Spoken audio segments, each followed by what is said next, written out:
안녕하세요. 윤명철 교수의 역사대학입니다. 2022년 1월 23일 2시 50분입니다. 새벽이죠. 저는 지난 시간부터 한반도 점 찍고 북한 지역의 4대국 분할론이라는 제목으로 강의를 하고 있습니다. 제 1차 강의를 했고요. 그리고 2차 강의를 했고 오늘은 3차 강의가 되는데요. 많은 분들이 호응을 해주셨어요. 그리고 일부 분들이 저에 대한 질문도 했고 또 비판적인 내용도 있었습니다. 이것은 분명히 말씀드리지만 일종의 시나리오고요. 중국이 발표한 계획이 극한 시나리오를 소개해드리는 겁니다. 지식인들이 가질 수밖에 없는 숙명과 함께 직업의식이 있거든요. 소크라테스가 말한 등의 역할이죠. 게오르기는 잠수함 속의 토끼 얘기를 비유했는데요. 잠수함에서 산소가 희박해지면 토끼들이 먼저 죽는다는 겁니다. 지식인들은 남보다 먼저 그런 것들을 이야기해 있죠. 혹시나 너무 위험한 일을 또는 가능성이 없는 일을 얘기하는 것은 불편하지 않나 이렇게 주장하는 분들도 있는데요. 여러분 생각해 보세요. 임진왜란 때 일본이 쳐들어올 것은 누구나 다 아는 것이었습니다. 그런데 조선의 지식인들만 몰랐고요. 심지어는 정사 황율길과 부사 김성일이 파견됐는데 돌아온 다음에 두 사람의 말이 각각 달랐어요. 문제가 되는 겁니다. 정묘호란이 있었습니다. 당연히 병자호란이 있죠. 그럼에도 불구하고 사실은 조선의 성리학자들은 또 일부 사대부들은 전혀 준비를 안 했습니다. 우린 역사적으로 저항파들을 높이 평가하는데요. 저는 그렇게 보질 않습니다. 누가 백성을 위했는가가 더 중요하죠. 명분을 찾고 비록 본인들이 희생을 당했지만 그들은 본인의 희생보다 더 많은 백성들을 불행에 빠뜨리고 죽음에 이르게 했습니다. 그런 사람들을 존경해서는 안 돼요. 차라리 주화파라든가 이렇게 현실을 직시한 사람들이 더 옳은 거죠. 우리나라 지식인들은 관념적이고 사변적이고요. 명분론에 입각해 있어요. 그리고 일반인들은요, 대단히 감성적입니다. 그런 것들은 현실을 해결하는 데 도움이 되질 않습니다. 저는 역사학자로서 이런 생각을 갖고 있어요. 우리가 현실을 직시하지 못하는 태도, 그리고 감성적인 것, 명분에 입각하는 것, 이런 것들은 실제적으로 심각한 위기를 경험하지 못했기 때문에 그렇다고 봅니다. 그리고 강대국으로서 그리고 주변 국가들을 다스리거나 아니면 지배 관리해본 경험이 없기 때문에 그런 것이죠. 그러나 그 탓에 우리는 일본에 의해서 식민지 생활을 겪었고요. 지금도 남북이 분단됐고 그래서 오늘의 주제인 바로 북한 유고시의 4대국 분할론이 나오는 겁니다. 현실을 직시해야 됩니다. 1회, 2회분은 여러분들이 다소 실망하셨을 거예요. 구체적인 얘기가 안 나왔구나. 오늘 비로소 이제 3부 실제적인 이야기가 나옵니다. 제목은 이렇습니다. 강대국들의 이해 득실과 우리의 선택은, 즉 강대국들의 이해 득실을 조금 더 살펴보는 것이죠. 처음부터 말씀드렸고 오늘 다시 한번 말씀드립니다. 저는 역사학자거든요. 정치학자나 또는 국제관계학자가 아닙니다. 그래서 세부적으로 잘 모르는 경우가 있어요. 그런데 역사학자니까 아무래도 거시적인 입장에서 미래를 내다보고 그리고 넓은 공간의 입장에서 해석하고 살펴본다는 특징을 갖고 있습니다. 여러분들은 역사학자 입장에서 이야기하는 것이로구나 이렇게 받아들이면 됩니다. 북한이 만약에 특별한 일이 발생했다. 당연히 중국, 러시아, 일본, 미국, 유엔 등이 관련이 되겠죠. 이건 누구도 부정할 수는 없어요. 다만 순서의 차이가 있겠죠. 저는 근대 이후의 세계 질서를 첫 번째는 인터널리제이션이라고 보거든요. 이거 해석하면 국제주의라고 볼 수가 있지만 그렇게 간단한 건 아니죠. 그리고 비로소 소비에트 체제가 붕괴되고 글로벌리제이션이라는 것이 1990년대에 들어오면서 새롭게 형성된 세계 질서라고 보았었어요. 전 세계가 세계화라는 용어를 썼던 겁니다. 글로벌리제이션. 그런데 실질적으로는 그런 건 아니죠. 그 당시 때 몇몇 사람들, 특히 엘빈 터플러 같은 사람들은 말 그대로 지역주의의 위험성을 경고했고요. 그래서 신민족주의가 도래한다는 말도 했고요. 저는 이것을 리저널리제이션이라고 보고 있어요. 그리고 이제는 또 다른 시대가 도래한 거죠. 저는 뉴 그레이트 게임이라는 용어를 쓰고 있는데요. 지금 세계 질서는 급변하고 있습니다. 제가 여러 번 말씀드렸는데 세계는 소비에트와 미국의 양자 질서에서 다자 질서를 거쳐서 다시 양자 구도로 재편되고 있다. 너무나 빠른 시간 안에 되고 있어요. 제 판단에 따르면 90년대 후반부터 지금까지 불과 20년 사이에 이렇게 완벽한 양자 구도로 재편됐기 때문에 정말 놀라운 일이 아닐 수가 없어요. 특히 이것은 동아시아의 질서 재편전으로 나타나는데요. 먼저 중국이 이 지역의 핵심 세력이죠. 중국이 강대국화를 지향을 했고 거의 실현해 왔습니다. 예를 들게 되면 동북공정을 비롯한 역세적 작업이 있었습니다. 이거 불가분의 관계를 맺고 있습니다. 그리고 후진타오 정부 시절 때 해양 강국론을 주장해서 이제는 중국이 내륙 국가를 탈피하고 본격적으로 해양으로 진출하겠다는 의도를 내비쳤고, 시진핑 정부 때 1대1로 전략을 통해서 구체화되고 있는 겁니다. 그리고 일본이 재부상하고요. 러시아는 동방 정책을 취하고 있습니다. 제가 간단히 말씀드려요. 그리고 미국이 다시 아시아로 회귀한 건데요. 오바마 정권 때 피보트 이시아 그래서 결국은 이제는 아시아 시대가 돌아왔다고 주장했고요. 그게 맞는 거고, 제 판단에 따르면 오히려 늦은 거고요. 그리고 늦게 들어왔음에도 불구하고 적극적이고 능동적인 정책은 취하지 못했던 겁니다. 미국의 실수죠. 미국의 실수가 우리에게 도움이 됐을까? 아니면 독이 됐을까? 이거 판단할 수가 없습니다. 저는 그래서 최근에 이런 질서를 이렇게 해석합니다. 과거부터 미국은 말 그대로 태평양으로 진출하면서 양양 세력이라고 규정을 했거든요. 대서양과 태평양을 양쪽으로 장악한 세력. 세계 질서는 당연히 미국 중심으로 재편될 수밖에 없었죠. 그런데 중국이 해륙 세력으로 등장한 겁니다. 해륙 세력은 해양과 육지를 유기적으로 발전시킨 나라를 말하는데요. 아직 완벽하지 못하지만 중국은 이렇게 이미 와 있는 겁니다. 그런데 여러분, 놀라운 사실이 있어요. 시진핑이 1대1로 전략을 추구했었죠. 시진핑이 2013년을 계기로 해서 1대1로 전략을 발표했고 꾸준히 실현시켜 왔습니다. 1대1로는 제 용어에 따르면 대륙과 해양이에요. 합치면 해륙입니다. 즉 해륙 정책을 추진했고요. 제가 그보다 훨씬 더 먼저부터 해륙사관, 해륙문명론, 해륙교통론 이런 이론을 전개했고요. 특히 우리는 그것을 지향하는, 즉 해륙국가를 지향해야 된다고 주장을 해왔던 겁니다. 그런데 시진핑 정부가 이렇게 1대1로 전략, 그래서 해륙 세력으로 등장했는데요. 다만 문제는 있습니다. 사람들이 중국에 대해서 과도평가하는 경향도 있지만 현재 중국은 동아시아 지역 그리고 약간의 확장된 아시아 지역에서의 패권을, 헤게모니를 거의 거머쥐었지만 그러나 전 세계를 놓고 볼 때는 아직은 멀었죠.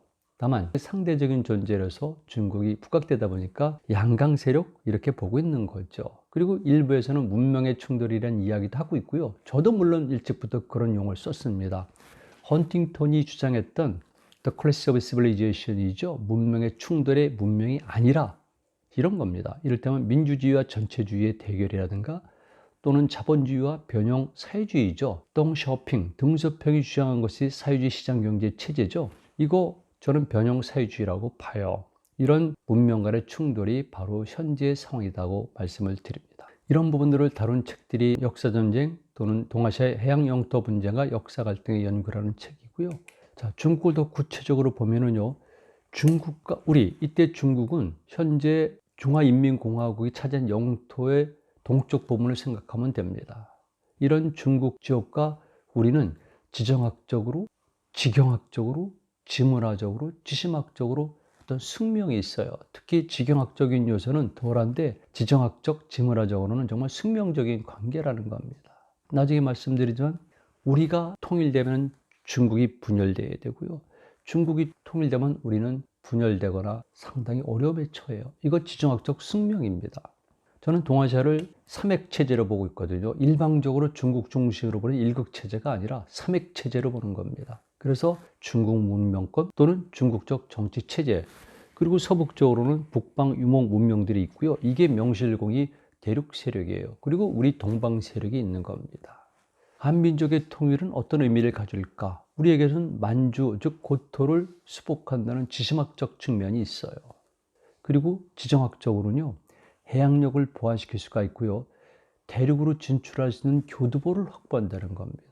저는 추후에 동아시아 공동체가 수립될 가능성도 예측하고 있고요. 그리고 굳이 우리의 고토인 만주를 현실적으로, 물리적으로, 직접적으로 지배할 이유는 없다고 봅니다. 경제적인 것도 있으니까, 문화적인 것도 있고, 그러나 다만 압록강 하구만큼은 실효적 지배를 해야 된다는 것이 제 판단이에요. 어쨌든 우리가 현재 만주족의 일부를 차지한다면 우리는 흔히 말하는 대륙 세력을 압박할 수가 있고요. 그리고 중국도 압박할 수가 있어요. 과거의 고구려처럼. 그래서 당연히 중국은 한민족의 분열을 원하는 겁니다. 한반도가 분열이 된다. 그러면 당연히 우리 한국역이죠. 한민족의 힘이 약화될 수밖에 없어요. 그리고 중국은 당연히 동해로 진출할 수가 있습니다. 여러분, 지지난 시간에 보여드렸죠. 4강대국 분할론에 중국이 어느 정도의 영토를 차지하고 있는가. 넓이도 중요하지만 그들은 서쪽과 동쪽을 동시에 장악하고 남과 북을 잘라버리는 거니까 이건 어마어마한 의도가 숨어 있는 거예요. 이런 숨어 있는 의도를 읽을 수 있어야 됩니다. 그리고 그들은 동해로 진출하게 되니까 해군력이 강화되고요. 지금도 사실은 중국이 두만강 하구를 러시아, 북한이 갖고 있기 때문에 동해로 진출할 수가 없거든요. 그래서 절치부심하고 있고 상대적인 대안이 낮은 선봉지구의 영향력을 강화시키는 겁니다. 그래서 여러분들이 아시는 것처럼 나지랑 일부두는 이미 50년간 중국이 조치했기 때문에 중국의 해양력이 투사가 되고 있어요. 해군 진출할 수 있다는 것이죠. 그런데 만약에 그들이 생각하는 강대국 분할안처럼 된다면 이제 중국은 동해를 마음대로 휘젓고 다닐 수가 있어요. 그럼 어떻게 됐습니까? 바로 중국이 빼앗겼던 땅, 1860년도부터 빼앗겼던 연해주 일대를 막바로 압박할 수가 있고요. 일본도 당연히 그렇게 되는 겁니다. 생각해 보세요, 여러분. 지금도 중국 해군이 지금 동해로 북상하고 있지 않습니까? 그리고 얼마 전에는 러시아, 중국의 해군이 합동을 해서 바로 일본의 혼슈와 홋카이도 사이에 이 스가르 해협을 통과하지 않았습니까? 이건 어마어마한 일이거든요. 만약에 중국이 그들의 계획대로 한반도 북부의 서쪽과 동쪽을 장악한다면 정말 이건 심각한 문제가 될 수밖에 없죠. 여러분, 이럴 가능성이 전혀 없는 것은 아니니까 우리 염두에 둬야 돼요. 정말 답답한 점이 많이 있죠. 우리 국민들은 이런 문제 신경 쓸 필요가 있어요. 6.25가 발발하는데 큰 역할한 것이 소련은 당연히 사주했지만은 중공도 직접 관련되지 않았습니까? 그리고 여러분 사진은요. 바로 모택동이 동쪽을 붉게 물들인다고 개명한 단동시에 있는 6.25 참전 기념탑입니다. 중국은 이렇게 어마어마한 병력을 보내서 오른쪽에 보이는 것처럼 흥남 철수작전, 일사후퇴 등등의 엄청난 비극을 낳게 했고요. 그리고 우리 민족을 다시 재분단으로 만들었어요. 생각해 보세요, 여러분. 이 나라에 친중파들이 많이 있는데요. 중국은 우호적인 대상이고요. 협력의 대상일 수도 있지만 한편에서는 경계를 기울여 할 수가 없어요. 지정학적인 숙명이고요. 과거 역사 과정이 그렇습니다. 지금 여러분 보세요. 우리 한민족의 통일이 좌절된 것은 왼쪽에 보이는 중공군, 팽독회가 이끄는 이 중공군이 내려왔기 때문에 이렇게 된 거잖아요. 역사를 잊어서는 안 됩니다. 역사를 쉽게 망각하면 그거는 자주적인 국민이 될 수가 없죠. 자, 휴전회담도 중국이 작동을 했고요. 그리고 중국은 70년대까지는 이 만주를 완벽하게 장악했기 때문에 경제 발전의 핵심적으로 삼았던 겁니다. 6.25를 계기로 해서 만주는 비로소 중국의 완벽한 영향권에 들어갔고 중국은 그것을 토대로 해서 경제 발전을 일으켰고 그리고 다시 70년대 말에 이르러서 등소평이 흔히 말하는 경제특구 전략을 시작하면서 사회주의 시장경제 체제를 한 겁니다. 그 이후 만주는 중국에서 경제 발전의 주변부로 전락했지만 지금 다시 부활하고 있어요. 언제부터? 후진타오 시절부터 그리고 시진핑 정부 때 본격적으로 만주가 중국에서 집중적으로 발전하는 지역 중에 하나가 된 겁니다. 왜 그렇겠습니까? 동아시아 국제전략 때문에 그렇죠. 후진타오 정부 때 시작한 것이 바로 동북진흥계획이에요. 다시 동북을 진흥시키자, 만주죠. 그리고 여러분들이 잘 아시는 동북공정도 그때 출발한 것이고요. 당연히 동북공정은 역사학자들이나 일부 사람들이 이야기하는 것처럼 고구려 역사 해석의 왜곡? 이거 아니죠. 정치 문제죠. 중국의 거대한 국가 발전 전략의 일환이었었죠. 이것을 읽어내야 되는 겁니다. 지금도 마찬가지로 한국의 많은 사람들은 너무 역사를 감성적으로 접근하고요. 심지어는 과대 포장하고 있어요. 그럼 도대체 어떻게 되겠습니까, 우리가? 그리고 기타 등등의 문제가 있는데 그냥 넘어가도록 하겠습니다. 중요한 것은 중국이 특히 시진핑 정부에 들어서서 굉장히 급격히 중화제국주의를 추진하고 있다는 것이죠. 중국은 육지 대국이자 해양 대국이다. 이렇게 선언한 것이고요. 이게 바로 해륙 국가예요. 지형으로. 그리고 2013년도 9월, 10월 각각 원벨트 그리고 원로드 전략. 그래서 원벨트 원로드 전략이 1대1로 전략인 것이죠. 군사력 팽창은 지금 엄청나게 확장되고 있기 때문에 이미 동아시아 지역에서 일본은 중국을 못 따라오고 있습니다. 중국의 해군력이 증가됐는데 일부에서는 중국의 해군력이 생각보다 약하다고 주장하는데요. 제가 가지고 있는 자료라든가 기타 연구 보고물들을 보면은 중국 해군력은 일반인들의 생각처럼 강하지는 않습니다. 그러나 강합니다. 그리고 그들은 남중국해에서 영토 분쟁 및 영토 확장을 하고 있고요. 대만 통일을 이미 선언했고, 그리고 북한에 대한 영향력을 확대하고, 당연히 동아시아 질서 재편 아니면 세계 질서의 재편에서 미국에게 접근하려면 2050년까지 미국을 넘어서겠다면 당연히 북한 지역은 중국의 강한 영향권 내지는 일부 지역은 영토로 삼을 필요가 있죠. 제가 말씀드렸던 여러 가지 이유 때문에 이것은 중국이 흔히 말하는 남중국해를 얼마나 자기 영토화시키고 있는가를 알려주는 전형적인 그림입니다.